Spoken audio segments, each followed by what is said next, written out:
થઈ ગયું? Okay everyone. ચલો હવે આપણે જોઈએ ગાઈસ બીજું અકાઉન્ટ છે P&L account, profit and loss account. તો ચલો હેડિંગ આપીએ profit and loss account. Profit and loss account. બીજું જે અકાઉન્ટ છે ને ફ્રેન્ડ્સ એનું નામ છે પ્રોફિટ એન્ડ લોસ અકાઉન્ટ. આ જે પ્રોફિટ એન્ડ લોસ અકાઉન્ટ છે ગાઈસ એની અંદર શું શું આવશે એ સમજો. અકાઉન્ટ રિલેટેડ વિથ લખો હેડિંગ અહીંયા account related with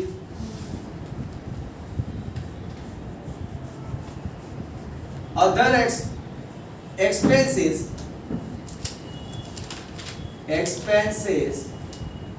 other than trading account expenses. એટલે કે ટ્રેડિંગ અકાઉન્ટમાં જે એક્સપેન્સીસ છે ને એના સિવાયના બધા એક્સપેન્સ અહીંયા હજી એક ક્લાસ કરી રાખજો. other than trading account expenses and partner related expenses. partner related expenses. જો friends profit and loss account છે એની અંદર આપણને લોકોને જે આવશે એ શું આવશે? એક્સપેન્સીસ આવશે. પણ કયા એક્સપેન્સીસ? તો કે જે ટ્રેડિંગ અકાઉન્ટમાં લખ્યા હતા ઈ એક્સપેન્સીસ નહીં આવે. બીજા પાર્ટનરને લગતા કોઈ એક્સપેન્સીસ છે ઈ પણ નહીં આવે. સર શું કામ? એને કારણ કે ટ્રેડિંગ અકાઉન્ટના તો ટ્રેડિંગમાં વયા ગયા, પરચેઝ એક્સપેન્સ હોય અથવા તો મેન્યુફેક્ચરિંગ એક્સપેન્સ હોય તો એ ક્યાં વયા ગયા? ટ્રેડિંગ અકાઉન્ટમાં વયા ગયા. પાર્ટનરના એક્સપેન્સીસ છે ને એના માટેનું profit and loss appropriation account છે એટલે એ પણ અહીંયા આવશે નહીં. તો અહીંયા બીજા કયા કયા એક્સપેન્સ આવી શકે? માનો કે તમે કોઈ બિઝનેસ ચલાવો છો તો એમાં ખાલી ગુડ્સ પરચેસ કરવાનો જ એક્સપેન્સ ન હોય. પછી તો કે ધંધો ચલાવો હોય તો એનો એક્સપેન્સ હોય ને રનિંગ એક્સપેન્સ ઓફ બિઝનેસ. જેમ કે માનો કે દુકાન ભાડે લીધી હોય તો એનું રેન્ટ દેવું પડતું હોય. પછી તો કે આપણે ત્યાં કામવાળા માણસો રાખ્યા હોય, ક્લર્ક રાખ્યા હોય તો એનો ક્લર્કને સેલરી દેવી પડતી હોય. પછી માનો કે અકાઉન્ટન્ટ રાખ્યો હોય તો અકાઉન્ટન્ટને સેલરી દેવી પડતી હોય. પછી ગરમીમાં તમે કોઈ બેસો છો નહીં તો ઇલેક્ટ્રિસિટીનો લાઇટના એક્સપેન્સ ઇલેક્ટ્રિસિટી બિલ પે કરવું પડતું હોય છે. પછી તો કે ગવર્નમેન્ટ છે આપણી પાસે હાઉસ ટેક્સ ને અહીંયા કલેક્ટ કરતી હોય, શોપ રેન્ટ ને બધું તો એનો ટેક્સ આપણે ભરવો પડતો હોય છે. પછી તો કે ક્લીનિંગ ચાર્જીસ ભરવા પડતા હોય છે. પછી માનો કે બિઝનેસને વધારે ડેવલપ કરવા માટે એડવર્ટાઇઝમેન્ટ કરવી પડતી હોય તો એડવર્ટાઇઝમેન્ટ કોસ્ટ આપણે લોકોએ કરવી પડતી હોય છે. તો જુઓ લોટ્સ ઓફ એક્સપેન્સીસ, ઘણા બધા એક્સપેન્સીસ. ખાલી પરચેઝ એક્સપેન્સ અને મેન્યુફેક્ચરિંગ એક્સપેન્સ એ ક્યાં વયા જતા હતા? ટ્રેડિંગમાં. અને એના સિવાયના કોઈ એક્સપેન્સ હોય તો એ ક્યાં વયા જાય છે? P&L ની અંદર. બરાબર છે? P&L ની અંદર બીજી વસ્તુ શું આવશે? લોસીસ. જેમ કે બિઝનેસમાં આગ લાગી જાય અને તમારો ગુડ્સ બળી જાય, એસેટ્સ બળી જાય, that is one kind of the loss. પછી તો કે કોઈ આપણને પૂછ મારી જાય, that is the bad debt. bad debt આપણા બિઝનેસનો લોસ. તો કોઈ પણ રીતના લોસ જાય, કોઈ પણ રીતે કોઈ આવે ગ્રાહક આપણે ત્યાં અને માલ ચોરીને વયો જાય, કોઈ પણ ગ્રાહક આવે આપણે ત્યાં અને માલ ચોરીને વયો જાય, હે ને? Also loss. કરિયાણાવાળાને બહુ તકલીફ હોય, પૂછી જવાય એને. અહીંયા હે આપણે કરિયાણાવાળા એને પૂછો હે ઘણો માલ ચોરાય છે ખબર ન હોય તો એક બધાનો લોસ છે. વર્ષની અંતે ખબર પડી જાય કેટલો સ્ટોક ઇન ને કેટલો સ્ટોક આઉટ. એટલા જ માટે કહે છે કે દરેક કરિયાણાવાળાએ પણ હવે આઈટી નો ઉપયોગ કરવો જોઈએ. ગુડ્સ ઇનકમિંગ ગુડ્સ આઉટ બધું એને ચોપડે ક્લિયર કટ લઈ ગયો એટલે કોઈ જ તમારે લોસ થાય. ઈ લોસ રહે જાય બસ. તમે બધા પછી સલાહ દેજો. હું સમજુ છું સુરજભાઈ તમારો અરબો રૂપિયાનો બિઝનેસ છે દુબઈની અંદર, હું સમજુ છું. તમે એને પછી સલાહ દેજો, હે ને? લાલવાણીભાઈ તમે સમજી ગયા. હવે જુનાગઢ તમારી બ્રાન્ડ સ્ટ્રોંગ છે, સમજી ગયા. ચાલો હવે સમજો બસ. તો હવે જે લોસીસ છે એ લોસ પણ આપણે લોકોએ અહીંયા લખવાના છે. પછી અધર ઇન્કમ્સ, અધર ઇન્કમ્સ. બીજી કોઈ ઇન્કમ હોય તો એને પણ આપણે અહીંયા લખવાની છે. અધર ઇન્કમ એટલે કે બીજી ઇન્કમ, અન્ય ઇન્કમ. તમારો ધંધો છે, મેઇન ઇન્કમ શું હતી? સેલ્સ. સેલ્સ તમારી મેઇન ઇન્કમ હતી, ગુડ્સ વેચવાની આવક, અને એ તો તમે ટ્રેડિંગ અકાઉન્ટમાં ક્રેડિટ કરી નાખી. પણ ધંધાને બીજી પણ ઇન્કમ થતી હોય, જેમ કે હા ઇન્વેસ્ટમેન્ટ ધંધાએ ક્યાંક કર્યું હોય તો એમાંથી એને ઇન્ટરેસ્ટ મળતું હોય.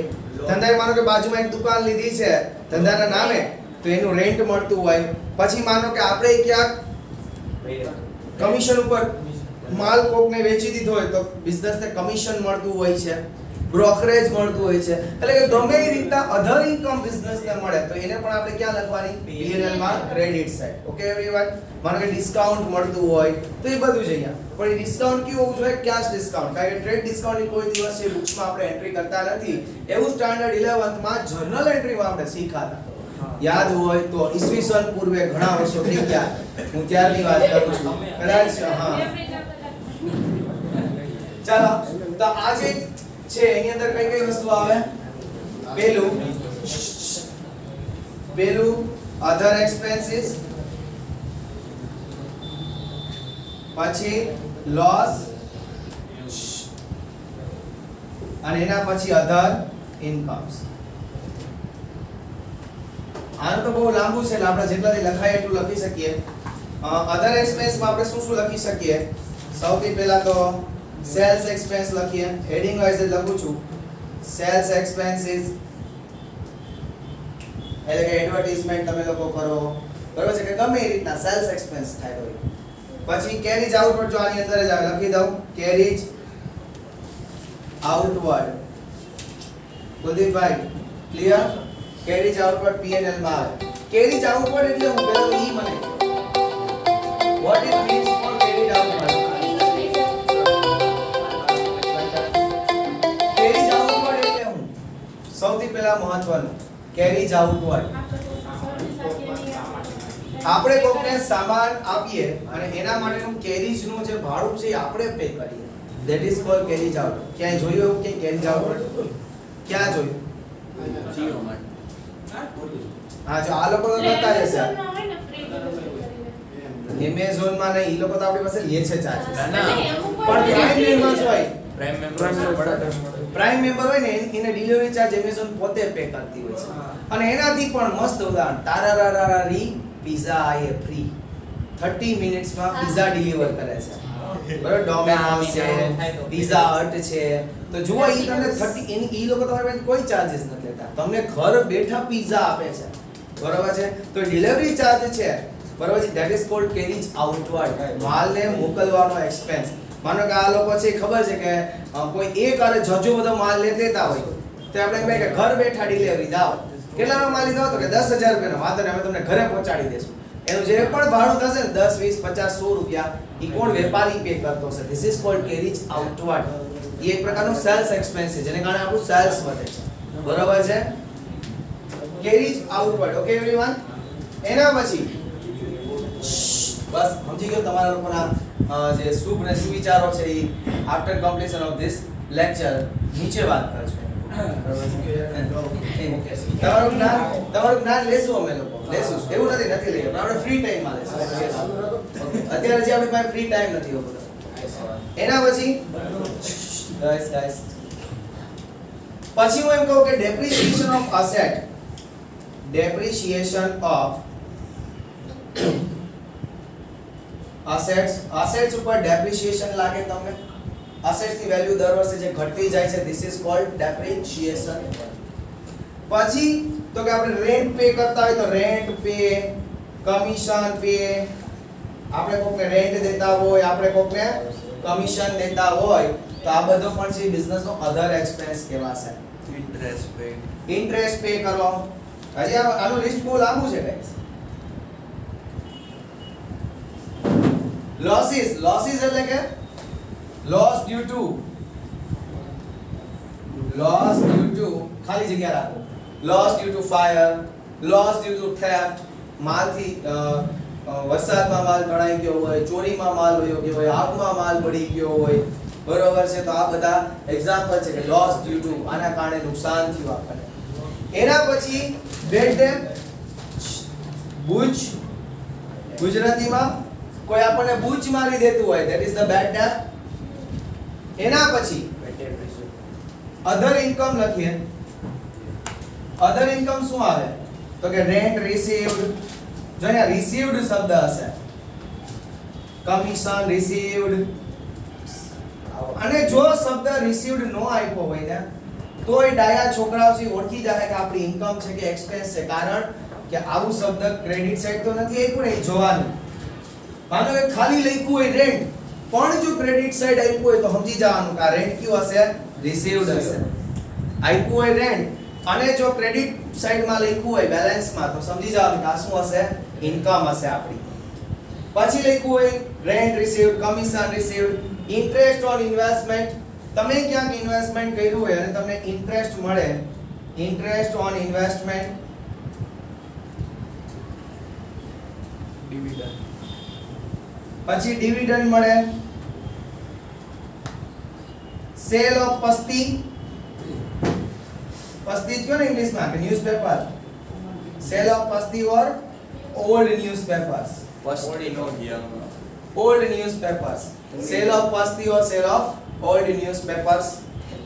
પછી profit on sale of asset, હજી લખો તો એક આ લખી શકો, profit on sale of asset, profit on sale of assets. તો આવી એવી વસ્તુ છે એ P&L માં આવશે. રૂલ્સ પણ આનો એવો જ છે, આનો રૂલ્સ પણ જોઈ લો. રૂલ્સ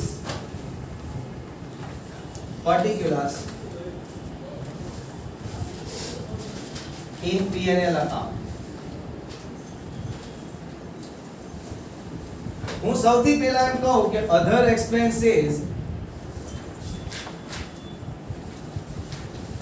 તો એ P&L માં શું કરવાનું ગાઈસ, ડેબિટ. બીજું losses, તો એ પણ P&L માં શું કરવાનું, ડેબિટ. અને other income એને P&L માં શું કરવાનું, યાદ રાખવાનું છે આ બધી વસ્તુ ગાઈસ, આ બધી વસ્તુને યાદ રાખવાનું થાય છે. other expenses P&L માં ડેબિટ, losses છે એ પણ P&L માં ડેબિટ, અને other income છે એ P&L માં આપણે શું કરી દઈશું ગાઈસ, ક્રેડિટ કરશું. ઓકે एवरीवन, ભારત માતા કી જય. લગાઈ ગયું. હવે જોઈએ એના પછી ફોર્મેટ આપણને આપ્યું છે ગાઈસ, સ્પેસિમેન આપ્યો છે તમારી ટેક્સ્ટ બુક ની અંદર પેજ નંબર 36 ઉપર. Specimen given on page number 36. જોવા જઈએ ગાઈસ 36 ઉપર. નહીં I just think this in my head. ચલો જુઓ સ્પેસિમેન ગાઈસ, પેજ નંબર 36 ઉપર તમને લોકોને સ્પેસિમેન આપ્યો છે, જરાક જુઓ જી. Specimen of profit and loss account. સૌથી પહેલા જે ગ્રોસ પ્રોફિટ કે ગ્રોસ લોસ હોય કે જે ટ્રેડિંગ એકાઉન્ટમાં હતો એને અહીંયા ટ્રાન્સફર કરવો પડશે. જો ગ્રોસ લોસ ટ્રેડિંગમાં ક્રેડિટ કર્યો હોય તો P&L માં ડેબિટ, અને જો ગ્રોસ પ્રોફિટ ટ્રેડિંગમાં ડેબિટ કર્યો હોય તો P&L માં ક્રેડિટ. એ વસ્તુ પહેલા કરશું. ડેબિટ સાઈડ જોયો, સૌથી પહેલા એડમિનિસ્ટ્રેટિવ એક્સપેન્સ આપ્યા છે, એટલે કે salary, allowance, bonus, rent, insurance premium, taxes, postage, printing, stationery, legal charges, audit fee, electricity expense, contribution to provident fund. Sales distribution expense આપ્યા છે, carriage outward, salesman salary, advertisement, discount allowed, discount reserve, expense for showroom, godown expense and packing expenses. Financial expense આપ્યા છે, એટલે કે interest on loan, interest on bank overdraft, interest on borrowed loan, bank charges, commission અને manager commission. અધર expenses એટલે કે આના સિવાયના donation આપ્યા છે, ડેપ્રિસિએશન આપ્યું છે, બેડ ડેબનું ફોર્મેટ આપ્યું છે, હું શીખવાડીશ. Loss due to fire, theft, loss on sale of asset, provision for expense or loss. Credit side જુઓ, ઇન્કમ્સ બધી આપી, discount receive, rent receive, commission receive, brokerage receive, consignment commission receive, interest on investment, interest on loan, bad debt return, profit on sale of asset, sale of old newspaper, income from scrap, sundry income. જોઈ લીધું format? જો બેસે છે મગજમાં આખું format. આના ઉપરથી આખું ફોર્મેટ છે એ ઘરે જઈને એકવાર લખજો, બરાબર છે? આ પેલા વાંચજો અને આ ફોર્મેટને લખજો, તો જ તમને છે ને આખું ફોર્મેટ સમજાશે. જેવું ફોર્મેટ સમજાઈ જશે ને એટલે 50% કામ આપણું પૂરું થઈ જશે ગાઈસ. જેવું ફોર્મેટ સમજાશે એવું 50% કામ ખતમ થઈ જશે. ચલો હવે આપણે નવો લેક્ચર બનાવશું, એમાં આપણે બનાવીએ છીએ profit and loss, appropriation account અને પાર્ટનર્સ કેપિટલ.